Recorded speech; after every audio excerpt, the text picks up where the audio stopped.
Hello, and welcome to the Sprinklr Coffee Club. I'm your host, Marshall Kirkpatrick, and I want to invite you to pour yourself a cup of coffee or whatever else you like to drink here in the afternoon, because we are going to have a really exciting, fast-paced conversation. I have been looking forward to this for weeks, maybe for months. Our guest is someone that many of you are familiar with. I have been familiar with for years, in fact, and I am really excited to have Jeremiah Owyang here as our guest this week on Sprinklr Coffee Club. Hello, Jeremiah. Hey, everybody. Oh, wonderful. Jeremiah, that is quite a place that you're joining us from there. What is that background? I'm in my Airstream in the backyard, and the reason is in Silicon Valley, rent is so expensive. It's actually cheaper for me to lease and just use an Airstream and throw it in my backyard than get a WeWork space or a dedicated office, believe it or not. So it's a full business write-off. Oh, that's fantastic. Well, Thanks. What a cool background. So speaking of backgrounds, Jeremiah is a man with a fascinating background, both literal and figurative. Throughout his career, I've been watching your work, Jeremiah, for a long time, and yet really there's a few key milestones that I like to share with people when talking about the story of your career, Jeremiah. There's more detail than a person could go into, I'm sure, but leading up to, in particular, your time as a Forrester analyst. That time, so it was about 10 years ago now, this year, that after making an incredibly high-profile entry into the world of technology industry analysts, that you left Forrester, the venerable analyst firm that you had been an incredible shining star at, and went independent. And when you did that, Thanks. It was a great opportunity for us to get on the phone and for me to learn all about how the analyst industry worked. And so I did a big write-up that we syndicated over to the New York Times about your work as a Forrester analyst. And back then, 10 years ago, folks, we said that Jeremiah was probably the most high-profile analyst in the world regarding social media. And that was 10 years ago. So that was one big step that Jeremiah took, trailblazing around social media. He then went on to found an incredible consulting firm called Altimeter, where he built a remarkable team in partnership with Charlene Lee and Brian Solis, two names that I'm sure many folks are well aware of, who became trailblazers and leaders in social media and social business, and just punched so far above their weight as a boutique analyst firm and consultancy. It was just absolutely amazing. And then along the way, the last milestone where Jeremiah and I intersected in particular was in a blog post that Jeremiah wrote, where years ago, he put out a post discussing an emerging role in the business world, a role that, in fact, many of you who are listening today may today be filling, that being the role of corporate social strategist. Jeremiah said, my ear has been to the ground and I have discovered this emerging trend of major corporations hiring social strategists. So let's make a list. Here are the ones that I know. Who else is leading social strategy in corporations today? And people just came out of the woodworks. Hundreds of people came and posted a comment and said, I'm leading social here, I'm leading social there. And it was an incredible act of community building, one of many that Jeremiah has engaged with over the years. And all kinds of great things came out of that. But for me personally, it really impacted my life when I decided to analyze the data that was represented by all of those people who convened around Jeremiah's blog post. I went and made a list of those people and analyzed them as a social graph, as a network to see who was connected to who else, and which of those people who were leading social strategies at corporations were most influential among their peers. Unsurprisingly, the most influential in that whole set was Jeremiah himself, Everyone there on that list was paying attention to Jeremiah. And that analysis, that friend of a friend social graph analysis, ended up being a big part of informing what my team and I later went on to build in our startup, Little Bird. Little Bird was an expert and influencer discovery tool that 3 years ago, this quarter, was acquired by Sprinklr. That's how I came here to Sprinklr. And now here we are today. So Jeremiah, thank you so much for everything that, Awesome. that all of us, and I in particular, have been able to learn from you over the years. Look at these winding paths using digital bring us all together and connect us. And I think that's really the story here. And that is impacting business as well. Hallelujah. So after starting Altimeter with Charlene, then Jeremiah went on to found not one, but a total of 3 leading firms, boutique Two companies, yes. 2 companies, all right. Yeah. Well, maybe I should let you tell That's fine. the next chapter, Jeremiah, Sure. including where you are today. After Altimeter Group, I created an innovation council, a peer-to-peer network for the innovation leaders in corporations to focus on the collaborative sharing economy, which we can talk about. Now it's called Crowd Companies, and that ran for around 3 years. And then they turned to me and they said, we want to move away from the peer-to-peer, looking at each other and talking and scanning the market, into actually developing programs. And so I launched the research advisory called Kaleido Insights with my business partners, Jessica Grootman, Rebecca Lieb, and Jamie Shemansky. Fantastic. So many times, Jeremiah, you have seen things before the rest of us, and I've wondered, is this real? And then time and time again, it comes true. So really excited to hear about your work today. And in particular, what we want to discuss today is a model that you have developed regarding different stages of different eras, digital eras that the world is proceeding through. Can you tell us about that? Sure. And this is a great way that aligns to that progression that I've seen in my career. So the very first phase is the internet era, and that's come and passed. Second was the social media era, which, I mean, the Sprinklr foundations are, and now you see when I went to the Sprinklr website, which by the way has the longest scrolling web page I've ever seen on a corporate homepage, which is great. It was focused on social media in those days, but now it's focused on customer experience. The third digital era is the collaborative economy. So instead of peer-to-peer media, people are getting the physical things around them, like cars and rides and homes and money and crowdfunding and Airbnb, Uber, Lyft, and Bitcoin and beyond. So that's the collaborative economy. And that's a mature market now. There it is. The fourth one, which is we're just testing, is the autonomous world. And notice at the top, there's this all-seeing eye in blue. That's representing artificial intelligence, which we're all training every day when we use Google or Facebook or Siri. And then there's drones and self-driving cars, of course. And that's being tested right now. The next phase, which is just emerging, and we'll talk about it in a little bit more depth, is modern well-being. So in the first 4 phases, the physical world around us and media has become digitized. From Kodak to blockbusters to cars to homes, everything around us has been digitized.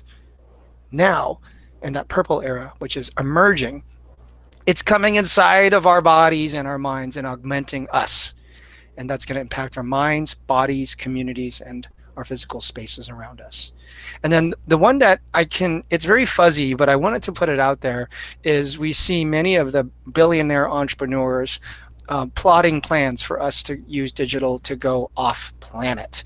But that also means accessing satellite data on demand like a service, which will eventually be part of the Sprinklr offering. I can just imagine that. And every corporation will have their own satellite or satellite data. There will be a Pepsi satellite and a Coke satellite and all this.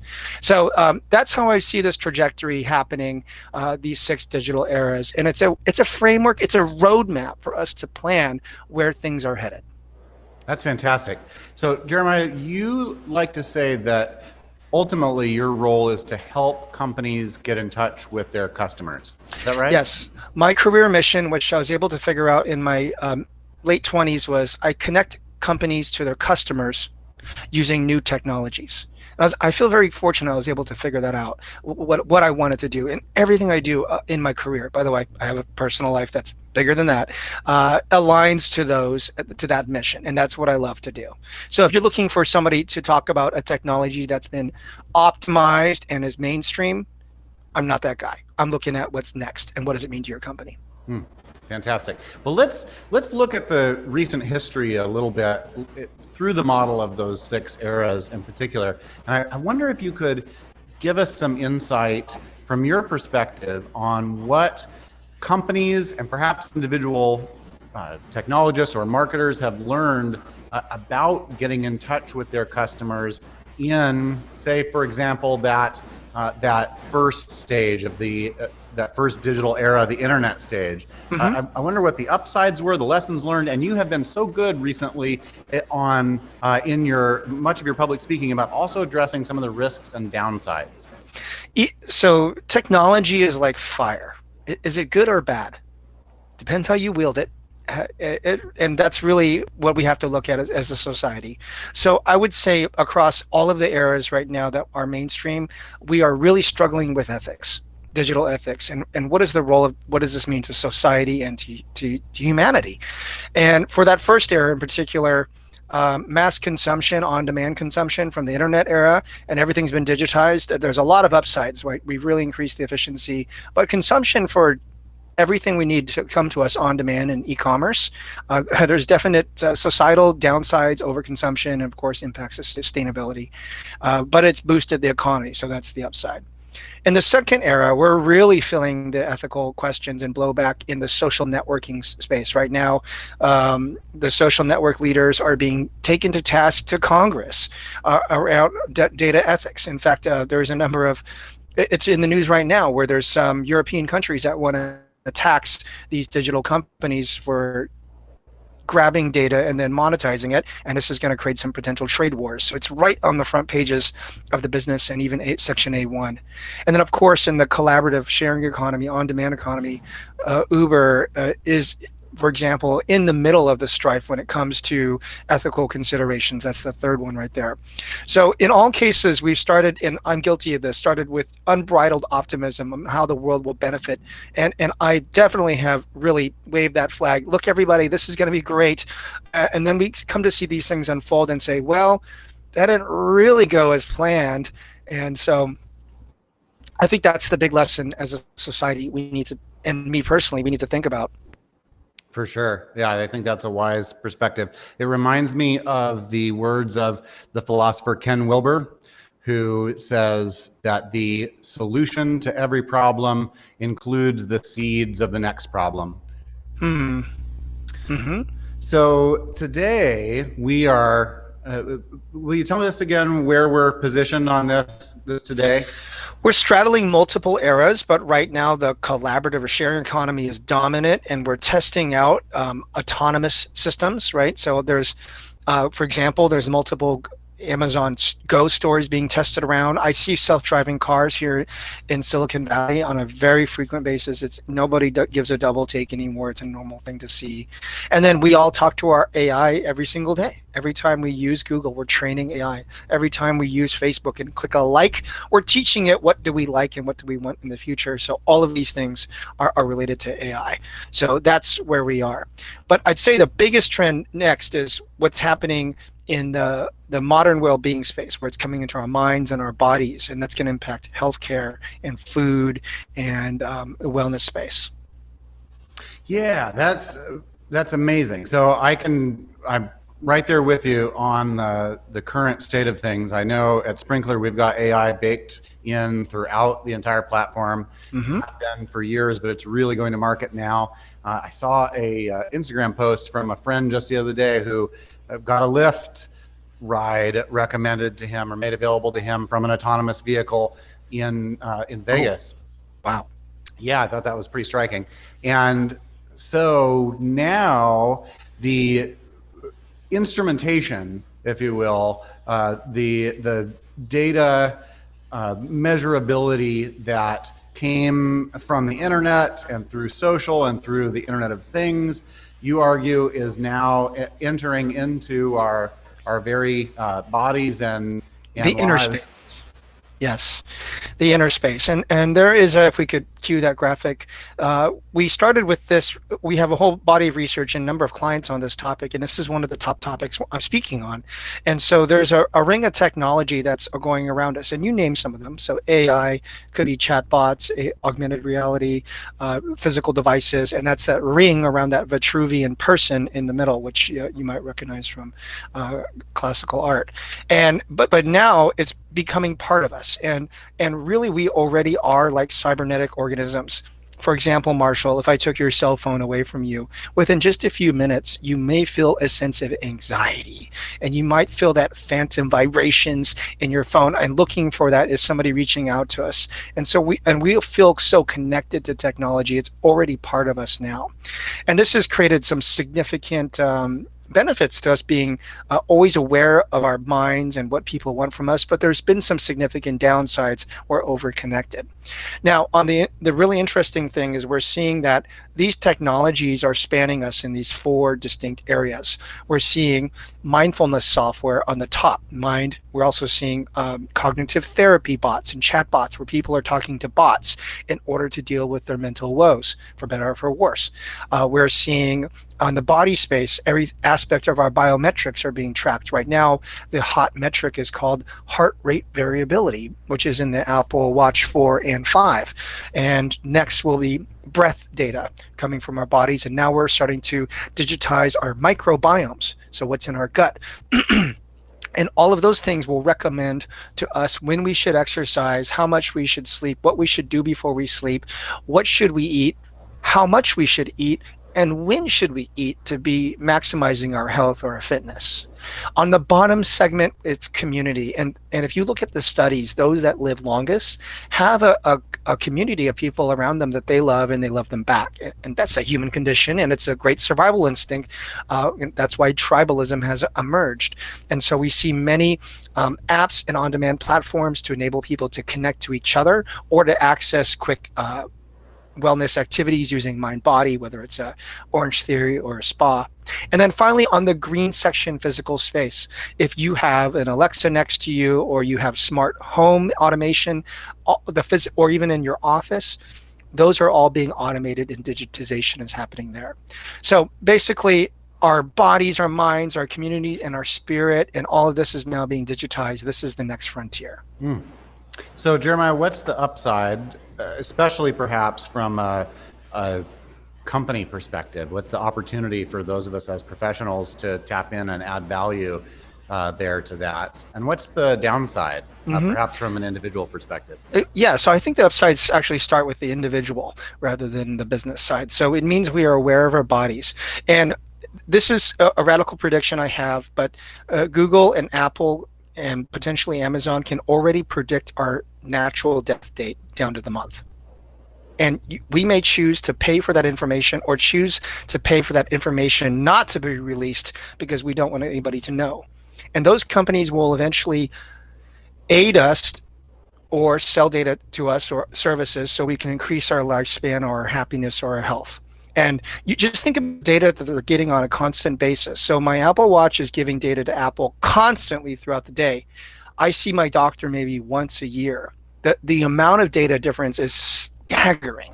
So these companies already know a tremendous amount around us, and it's a very scary thing. But the opportunity is we could live happier, longer lives because we know ourselves better. But of course, the downside here is that it's incredibly ironic that we're turning to technology to become more human. We're turning to technology to become more human because we're starting to blend this.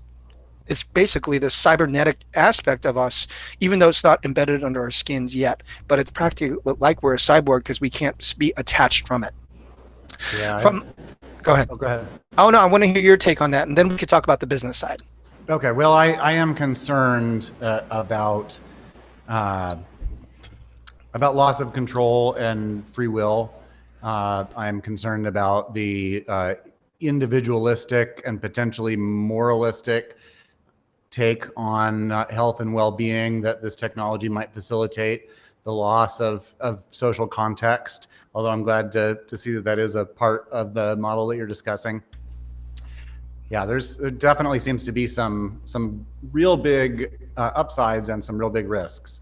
Yes, it's like fire.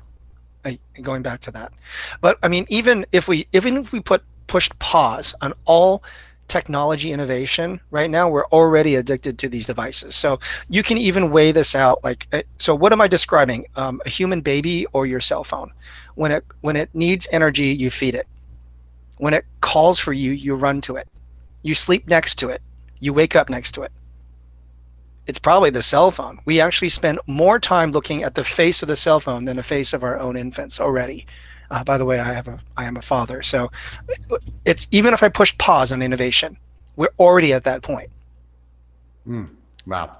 So that raises any number of questions in my mind, but it turns out, have a question from the live audience today. And I want to invite anyone here for the remainder of the show, as we proceed through this conversation, to feel free to ask a question in the live chat. But here is the first one, and that is this. Jeremiah, when customers control their data, not the big vendors like the Google and the Facebook, et cetera, how will marketing have to change? The data from customers should become even more meaningful, but it seems so fundamentally different. Great question. I understand the overall trend, but there's a significant assumption being made. The first line, when customers control their data. That is a pretty big assumption. So this month we did see that Jimmy Wales, the founder of Wikipedia, launched his own social network with the hopes that it would be ethically aligned towards people and society. It's not looking very good. I've been using it. I actually paid money, and it's really not that compelling compared to the incredibly refined Facebook experience. And by the way, they hire psychologists and sociologists and even people from the gambling industry to help them make their product addicted, right? And they go to classes at Stanford Persuasion Lab to make it as addictive as possible and make the user experience as seamless as possible. So that's what Jimmy Wales is competing with. With respect, I don't see a future yet, unfortunately, where customers actually will control their data. And just to make that point in case, and I'm not trying to be a doomsayer, this is making the call and how I see it. I did a Twitter poll yesterday, and I had over 100 responses. And I asked people, did you read the new Twitter Terms of Service, which was just announced? 5% of the respondents, and I have a tech following, read it. Only 3% of them actually understood it, 2% didn't understand it, and everybody else wasn't aware of it or didn't read it. I read it. It says your data can be used to generate ads and all these other things. This is a license which you use by using the app, and we grant you this license if we can use your data. I'm summarizing, of course. So here's where it comes down to. We scream about our wanting to have ownership of our data, but we don't even read the terms of service. So I don't see a future, unfortunately, and I apologize, where that is the case. That makes sense. And I think that one of the most compelling draws to the major platforms for people are the very human network effects, the user experience, the customer experience. And as the quantity of data about all of us rises here in this emerging era, Jeremiah, how do you think that will affect customer experience? It improved customer experience. And this also ties back to, so we're taking briefings and as part of our research, and we have seen some companies like Emotion Lab that can analyze the 109 micro expressions in your face. And they can see it through these cameras, like right even now. And as eventually marketers can use this information to understand what people want through micro expressions, even before they know they want a product at a very subliminal level. If you go into the Amazon Go store, where you take products off the shelf and you walk right out after scanning your app, if you look up, there's hundreds of cameras in the ceiling. And if you look carefully right under the shelf, there's also more cameras. And all the cameras are dual stereoscopic cameras. They're analyzing your face. So eventually they'll know what do you want before you even walk up to that shelf. So this is a wonderful thing if you want to cut the clutter and you just want the things that you would really love in life, whether it's media, services, food, travel, all of those things. And I think that level of personalization is going to be abundant. And I think that's a fascinating way to improve the customer experience. I think so too. I hope there's room for serendipity and discovery and growth. Oh yes, serendipity will be programmed in. Very interesting. Very interesting. Okay. Jeremiah, I wonder if we could spend some of the last few minutes that we've got here today discussing the question of sustainability, which is something that you bring up really consistently in your recent talks.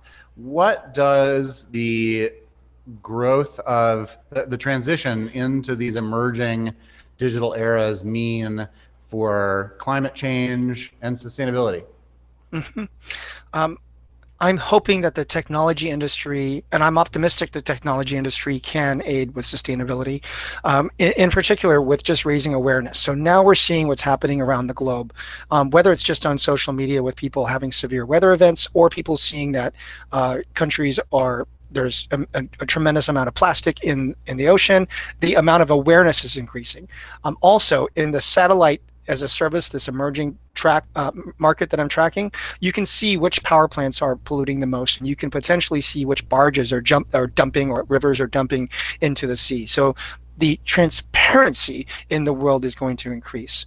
I also did a research project for an energy company, and we're seeing that the need for energy resilience at a local level is increasing. So microgrids are already common in Australia, where a small group of homes, maybe around 50 homes, are generating their own electricity. And that's I believe over 90% of German homes have solar or green or renewable energy. And then they might have batteries, and then they will share energy amongst each other, or it's credits, or actually the power themselves. And so that's an opportunity to use technology to make local neighborhoods resilient. And I think that's an opportunity. Oh, I agree. That brings to mind the work of one of my favorite writers, Jeremy Rifkin, who writes about and advises governments throughout the EU in particular on microgrids, and positions things similarly in the historical continuum around evolving digital eras. Mm-hmm. And the last thing is, I want to encourage every business professional here to please Google search the United Nations Sustainable Development Goals. And there's 17 goals. And the trend that I'm seeing for 2020 is that many corporations are aligning their business strategy and purpose around some of those goals. So in fact, some of the enterprise software companies in the space have done that. And I think that's a very powerful thing to do that. And you could easily line up any of your clients' initiatives towards that. And purpose is going to matter. And there's a certain demographic will only purchase from brands that are aligned to purpose. So I think this is going to be a key 2020 theme. So check that out. Oh, agreed. You know, that is something that has informed Sprinklr in our sustainability efforts for some time. So I'm really glad that you brought it up. Jeremiah, we could talk for years, and I'm thankful that we have been able to on some level. But I really appreciate your taking the time to come here and speak with us today. Is there any? That was a pretty good last parting shot there to Google the UN Sustainable Development Goals.